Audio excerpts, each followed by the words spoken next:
So ಈ question ಅಲ್ಲಿ ನಮಗೆ ಒಂದು ಮಾಸ್ ಕೊಟ್ಟಿದ್ದಾರೆ 100 ಕೆಜಿದು. ಅದ್ರ ಮೇಲೆ 10 ಕೆಜಿ ಮಾಸ್ ಇದೆ ಅಂಡ್ ಪುಲಿ ಕನೆಕ್ಟ್ ಆಗಿದೆ ಇಲ್ಲಿ. ಯಾವುದಕ್ಕೆ? 100 ಕೆಜಿ ಮಾಸ್ಗೆ. ಸೊ ಪುಲಿ can be considered as a part of 100 kg. So ಅವ್ರು ಏನ್ ಹೇಳ್ತಿದಂದ್ರೆ ಯಾವಾಗ ಇದಕ್ಕೆ ಫೋರ್ಸ್ ಎಫ್ ಅನ್ನಷ್ಟು ಅಪ್ಲೈ ಮಾಡ್ತೀವಿ, ಈ M2 mass starts moving upwards with acceleration of 2 meters per second square. ಅಂದ್ರೆ ಅರ್ಥ, ಈ mass 2 meters per second square acceleration ಮೇಲ್ಗಡೆ ಹೋಗ್ತಿದೆ ಅಂತಂದ್ರೆ ಇದಕ್ಕೆ ಕನೆಕ್ಟ್ ಆಗಿರುವಂತ ಈ ಸ್ಟ್ರಿಂಗ್ ಅಂಡ್ ಈ ಮಾಸ್ ಕೂಡ 2 meters per second square acceleration ಹೋಗುತ್ತೆ. ಯಾಕೆಂತಂದ್ರೆ ಬೈ ಯೂಸಿಂಗ್ ಸ್ಟ್ರಿಂಗ್ ಕನ್ಸ್ಟ್ರೆಂಟ್, ಇಲ್ಲಿ ಲೆಂತ್ ಎಷ್ಟು ಕಡಿಮೆ ಆಗುತ್ತೋ ಈ ಲೆಂತ್ ಅಷ್ಟೇ ಜಾಸ್ತಿ ಆಗುತ್ತೆ. ಸೊ ಇದರ ಆಕ್ಸಿಲರೇಷನ್ ಕೂಡ 2 meters per second square ಆಯ್ತು. ಹಂಗೆ ನಾವು ನೋಡಿದ್ರೆ ಈ ಮಾಸ್ 100 ಕೆಜಿ ಮಾಸ್ ಮತ್ತೆ 10 ಕೆಜಿ ಮಾಸ್ ಮೇಲೆ ನಾರ್ಮಲ್ ಫೋರ್ಸ್ ಹೀಗಿದೆ. ಅದೇ ತರ ಈ 100 ಕೆಜಿ ಮಾಸ್ ಮತ್ತೆ ಈ ಮಾಸ್ ಮಧ್ಯೆ ಟೆನ್ಷನ್ ಫೋರ್ಸ್ ಹೀಗಿದೆ.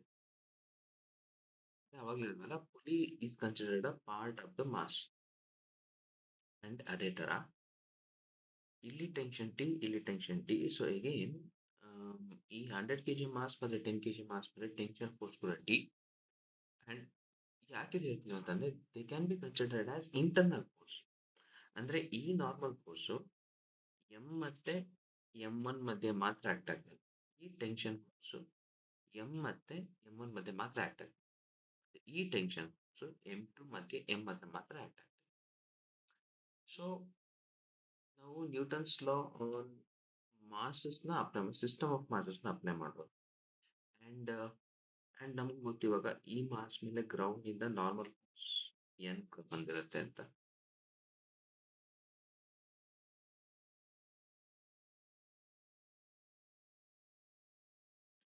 So normal perpendicular to the surface ಬಂದಿರುತ್ತೆ N1 ಅದು.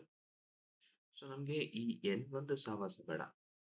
ಸೊ ನಮ್ಗೆ ಅಡ್ವಾಂಟೇಜ್ ಏನು ಅಂತಂದ್ರೆ Newton's law on system we can apply it in horizontal direction.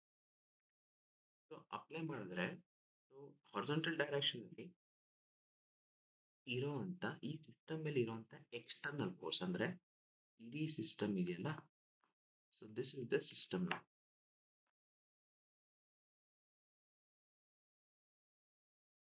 So ಈ ಸಿಸ್ಟಮ್ ಮೇಲೆ ಇವೆಲ್ಲ ಇಂಟರ್ನಲ್ ಫೋರ್ಸ್ ಆಗ್ಬಿಡುತ್ತೆ. ಎಕ್ಸ್ಟರ್ನಲ್ ಫೋರ್ಸ್ N1 ಇದೆ, ಯಾಕಂದ್ರೆ N1 ನ ಅಪ್ಲೈ ಮಾಡ್ತಿರೋದು ಗ್ರೌಂಡ್ ಅಂಡ್ ಎಫ್ ನಾನು ಎಕ್ಸ್ಟರ್ನಲ್ ಫೋರ್ಸ್ ಅಪ್ಲೈ ಮಾಡ್ತೀನಿ. ಸೊ ನಾವು ಇವಾಗ ಹಾರಿಜಾಂಟಲ್ ಡೈರೆಕ್ಷನ್ ಅಪ್ಲೈ ಮಾಡೋದ್ರಿಂದ ನಾವು N1 ನಾವು ಬರೆಯೋದು ಬೇಕಾಗಲ್ಲ. So Newton's law in horizontal direction ಬರೋದ್ರೆ Newton's law on system in horizontal direction.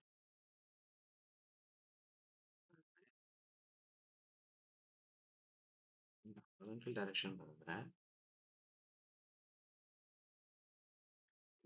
External force ಒಂದೇ, ಎಫ್ is equals to ಈ ಮಾಸ್ ಎಂ, ಮಾಸ್ ನ ಆಕ್ಸಿಲರೇಷನ್ ಇ ಅಂತ ಅನ್ಕೋ. ಈ ಮಾಸ್ ನ ಆಕ್ಸಿಲರೇಷನ್ ಎ ಅಂತ ಅನ್ಕೋಣ. ಅಂಡ್ ನೆಕ್ಸ್ಟ್ ಈ M2 ಬರೆಯೋಣ. M2 ಗೆ ಅಲಾಂಗ್ ದಿಸ್ ಹಾರಿಜಾಂಟಲ್ ಡೈರೆಕ್ಷನ್ ಎಷ್ಟು ಆಕ್ಸಿಲರೇಷನ್ ಇರುತ್ತೆ ಅಂತಂದ್ರೆ ಈ M2 ನೋಡಿ ಕನೆಕ್ಟ್ ಆಗಿದೆ, ಮಾಸ್ ದೊಡ್ಡ ಮಾಸ್ ಕನೆಕ್ಟ್ ಆಗಿದೆ. ಸೊ M2 ಗೆ ಎರಡು ಆಕ್ಸಿಲರೇಷನ್ ಇದೆ. ಒಂದು acceleration 2 meters per second square upwards ಇರುತ್ತೆ, ಅದ್ರ ಜೊತೆಗೇನೆ ಇದು M1 ಗೆ ಕನೆಕ್ಟ್ ಆಗಿರೋದ್ರಿಂದ 100 ಕೆಜಿ ಕನೆಕ್ಟ್ ಆಗಿರೋದ್ರಿಂದ ಅದೇ ಆಕ್ಸಿಲರೇಷನ್ ಮುಂದೆ ಕೂಡ ಹೋಗ್ತಿರುತ್ತೆ. ಸೊ M2 ಗೆ ಇನ್ನೊಂದು ಆಕ್ಸಿಲರೇಷನ್ ಇದೆ and that is equal to A1. ಮೇಲ್ಗಡೆ ಹೋಗ್ತಿರುತ್ತೆ ಜೊತೆಗೆ ಹಿಂದೆ ಹೋಗ್ತಿರುತ್ತೆ. ಸೊ ಅದೇ ಲಾಜಿಕ್ ಇವಾಗ M1 ಗೆ ಅಪ್ಲೈ ಮಾಡೋಣ, plus M1. So M1 2 meters per second square ಹಿಂಗ್ ಹೋಗ್ತದೆ. ಅಟ್ ದ ಸೇಮ್ ಟೈಮ್ ಈ ಮಾಸ್ ಈ ಟೆನ್ಷನ್ ಇಂದ ಈ ಪುಲಿ ಕನೆಕ್ಟ್ ಆಗಿದೆ. ಸೊ ದಟ್ ಮೀನ್ಸ್ ಈ ಪುಲಿ ಇದನ್ನ ಈ ಕಡೆನೆ ಅಂದ್ರೆ towards right with accession A ಎಳಿತಾರೆ. ಸೊ ಹಾಗಾದ್ರೆ M1ಗೆ 10 kgಗೆ ನಮಗೆ we have net acceleration along horizontal direction ಒಂದು A in the direction of external force and ಇನ್ನೊಂದು 2 meters per second square in the opposite direction. So ನಮಗೆ ಈ ಎಫ್ ಎಷ್ಟಿರಬೇಕು so that ಈ M2 ಮೇಲ್ಗಡೆ ಹೋಗುತ್ತೆ. ಸೊ ಯಾವಾಗ ಈ M2 ಮೇಲ್ಗಡೆ ಹೋಗೋದು ಅಂತ ಗೊತ್ತಾಯ್ತು ನಮಗೆ, so we shall apply Newton's law on this M2 only. Newton's law M2 ಮಾತ್ರ ನೋಡೋಣ and in vertical direction. ಅವಾಗ ನಾವು ಈ ಆಕ್ಸೆಸ್ horizontal direction ಕನ್ಸಿಡರ್ ಮಾಡ್ಬೇಕು ಬೇಡ. ಸೊ ನಾವೆಂತ ಬರೀಬಹುದು, ಸೊ ಫ್ರೀ ಬಾಡಿ ಡಯಾಗ್ರಾಮ್ ಬರೆದ್ರೆ M2g ಅಂದ್ರೆ 20g is downwards, 10 is upwards, and ಇದರ acceleration 2 meters per second square vertical direction. So we can write P minus 20g is equals to 20 into 2. So ಈಗ tension ನಮಗೆ ಎಷ್ಟಿರ್ಬೋದು ಅಂತ ಗೊತ್ತಾದ್ರೆ, so this is 200 ಇದು 22 ಇದು 240 Newton ಆಗುತ್ತೆ.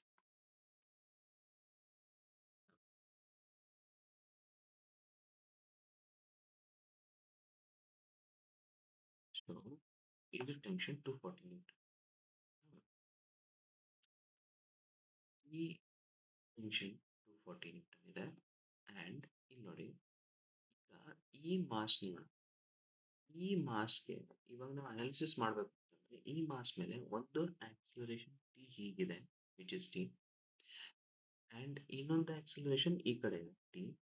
So ಇದಕ್ಕೆ ನಾವು ಗ್ರೌಂಡ್ ಫ್ರೇಮ್ ಇಂದ ನಾವು ನೋಡ್ತಿದ್ದೀವಿ ಅಂತಂದ್ರೆ ನಾವೇನು ಬರಬೇಕು ಅಂತಂದ್ರೆ 10 kg ಮಾಸ್ ಹೀಗಿದೆ, ಇದರ ಮೇಲೆ ಟೆನ್ಷನ್ ಇದೆ ಅಂಡ್ ಇದರ ಆಕ್ಸಿಲರೇಷನ್ ಒಂದು ಎ ಈ ಕಡೆ ಇದೆ ಅಂಡ್ ಇನ್ನೊಂದು 2 ಈ ಕಡೆ ಇದೆ. ಸೊ ಇದು ಈ ಕಡೆ ಮೂವ್ ಆಗ್ತಿದೆ ಅಂತ ಹೇಳೋದ್ರಿಂದ ಟುವರ್ಡ್ಸ್ ರೈಟ್ ಸೈಡ್ ಮೂವ್ ಆಗ್ತಿದೆ ಅಂತ, ಟುವರ್ಡ್ಸ್ ಲೆಫ್ಟ್ ಸೈಡ್ ಮೂವ್ ಆಗ್ತಿದೆ ಅಂತ ಹೇಳ್ತಿರೋದ್ರಿಂದ but the net force is ನಾವೇನಾದ್ರು ಗ್ರೌಂಡ್ ಫ್ರೇಮ್ ನೋಡ್ತಾ ಇದ್ರೆ ಇದ್ರ ಮೇಲೆ ಆಕ್ಟ್ ಆಗ್ತಿರುವಂತದ್ದು ಒಂದೇ ಒಂದು force which is tension T. So we can write T is equals to mass is 10 and ಇದರ acceleration a minus, so we can write tension is equals to 10 into a minus 20. Tension 240 ಅಂತ ಗೊತ್ತು ನಮಗೆ, so 240 is equals to 10 into a minus 20. 240 plus 20 under 260. 260 is equals to 10 into a cancel, a is equals to 26 meters per second square. So this is applying Newton's law on M1 and remember ನಾವಿದಾಗಿರೋದು ground frame ಇಲ್ಲ, ನಾವು ಇದನ್ನ pseudo force ಹಾಕಿ ಮಾಡ್ಬೋದು. Pseudo force ಹಾಕಿದ್ರೆ ನಾವೇನ್ ಮಾಡೋಣ ಅಂತಂದ್ರೆ, pseudo force ಹಾಕಬೇಕಂದ್ರೆ ಇಲ್ಲಿ ಹೋಗೋಣ, free body diagram tension T ಹೋಗೋಣ, ಸೂಡೋ ಫೋರ್ಸ್ ಅಪ್ಲೈ ಮಾಡ್ಬೇಕಂದ್ರೆ we should be in non inertial frame. So ನಾವೇನ್ ಮಾಡೋಣ ಅಂತಂದ್ರೆ ಈ ದೊಡ್ಡ ಮಾಸ್ ಮೇಲೆ ನಾವು ಮಾಡೋಣ. ಸೊ ಅದ್ರ ಪ್ರಕಾರ ನಾವು ನೋಡಿದ್ರೆ ಮೇಲ್ಗಡೆ ಬರ್ತಿದೆ ಅಂತಂದ್ರೆ ಇದು ಈ ಕಡೆ ಬರ್ತಾ ಇದೆ, acceleration 2 meters per second square. So ಇವನ ಪ್ರಕಾರ, ಈ ಅಬ್ಸರ್ವರ್ ಪ್ರಕಾರ ಇವನು ಈ ಮಾಸ್ ನ ನೋಡ್ತಿದ್ದಾನೆ, ಅದರ acceleration 2 meters per second square ಈ ಕಡೆ ಇದೆ. ಸೊ ಅವನೇನ್ ಮಾಡ್ತಾನೆ, ಸೊ ಅವನು ಯಾವಾಗ ನಾನ್ ಇನರ್ಷಿಯಲ್ ಫ್ರೇಮ್ ಹೋದಾಗ ತಕ್ಷಣ ಅವ್ನು ಸೂಡೋ ಫೋರ್ಸ್ ಅಪ್ಲೈ ಮಾಡ್ತಾನೆ. ಆ ಸೂಡೋ ಫೋರ್ಸ್ ಹೇಗೆ ಕೊಡ್ತಾನೆ, what is pseudo force? Pseudo force is nothing but mass of the object into acceleration of the observer and acceleration of the observer direction opposite ಇರುತ್ತೆ. So that means ಇವನು ನಿಂತ್ಕೊಂಡಿರೋದು ಈ ದೊಡ್ಡ mass ಮೇಲೆ, ಅದರ acceleration A ಅಂದ್ರೆ acceleration of the observer is A, ಯಾಕಂದ್ರೆ ಅವ್ನು ನಿಂತ್ಕೊಂಡಿರೋದು 100 kg mass ಮೇಲೆ, ಅದರ ಆಕ್ಸಿಲರೇಷನ್ ಎ. ಸೊ ಇವನ್ ಏನ್ ಮಾಡ್ತಾನೆ, so to compensate for applying Newton's law in non inertial frame ಏನ್ ಮಾಡ್ತಾನೆ ಅಂತಂದ್ರೆ ಇಲ್ಲಿ apply pseudo force F S. So ಇವನ ಪ್ರಕಾರ ನಾವು ಅಗೇನ್ ಡಯಾಗ್ರಾಮ್ ಬರೆದ್ರೆ, so M A which is mass which is 10 into acceleration of 2 and ಇಲ್ಲಿ tension T ಇದೆ and it is undergoing acceleration of 2 meters per second square. So ಅವನೇನ್ ಮಾಡ್ತಾನೆ, so apply, so 10 2s are 20 ಇದೆ, so 20 minus t is equals to 10 into 2. Okay, so ಅವನಲ್ಲಿ apply ಮಾಡಿದಾಗ 20 t, sorry, t minus t is equals to 10 into 2, so 10 into 2 20. Now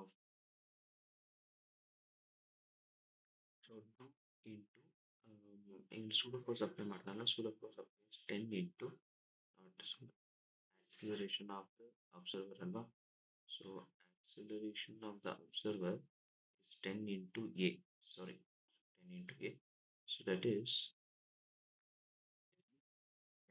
into a minus t is equals to 20, so 10 a minus 20 is equals to t.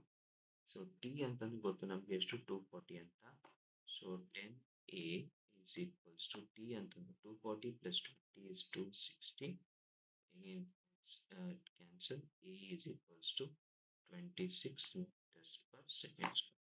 So either using pseudo force concept or using normal Newton's law of motion ಹೇಗೆ ಬೇಕಾದ್ರೂ apply ಮಾಡೋದು. Anyway, acceleration 26 ಬಂತು, which is the acceleration of capital M. ಅದನ್ನ ಇಲ್ಲಿ substitute ಮಾಡೋಣ. So we'll getting F is equals to M ಅಂತಂದ್ರೆ 100 into 26 plus small m m2 ಅಂತಂದ್ರೆ 20 20 into a ಅಂತಂದ್ರೆ 26 plus m1 is 10 10 into a minus ಅಂದ್ರೆ 26 minus 26 minus 6 minus 2, so is equals to into 26 is 2600, 26 20 into 26, so 6 2 is 6 2s are 52, 26 2s are 52 under 520 plus 26 minus 254, 24 into 10 is 240, so F is equals to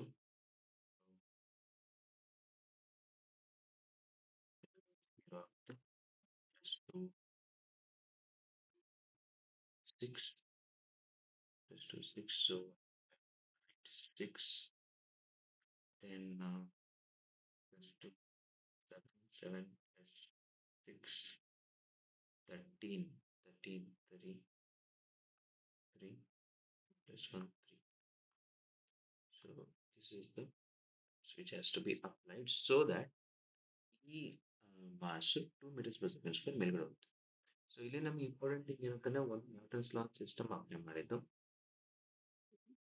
ಇಲ್ಲಿ acceleration ಬೇಕಿತ್ತಲ್ವಾ, so ಅದಕ್ಕೋಸ್ಕರ ನಾವು ಒಂದು applying pseudo force concept ಒಂದು and ಇನ್ನೊಂದು using as usual Newton's ಲಾ. So observer ground observer ಪ್ರಕಾರ ಇದು towards right ಹೋಗ್ತಿದೆ ಅಂತಂದ್ರೆ ಟೆನ್ಷನ್ ಇದನ್ನ ಎಳಿಬೇಕು ಅಂತ ವಿತ್ ಆಕ್ಸಲರೇಷನ್ ಎ, ಒಂದು ಇದ್ರ ಜೊತೆ ಯಾರ ಜೊತೆ ಕಾಂಟ್ಯಾಕ್ಟ್ ಇದೆ ಎ ಅಂಡ್ ಇನ್ನೊಂದು -2.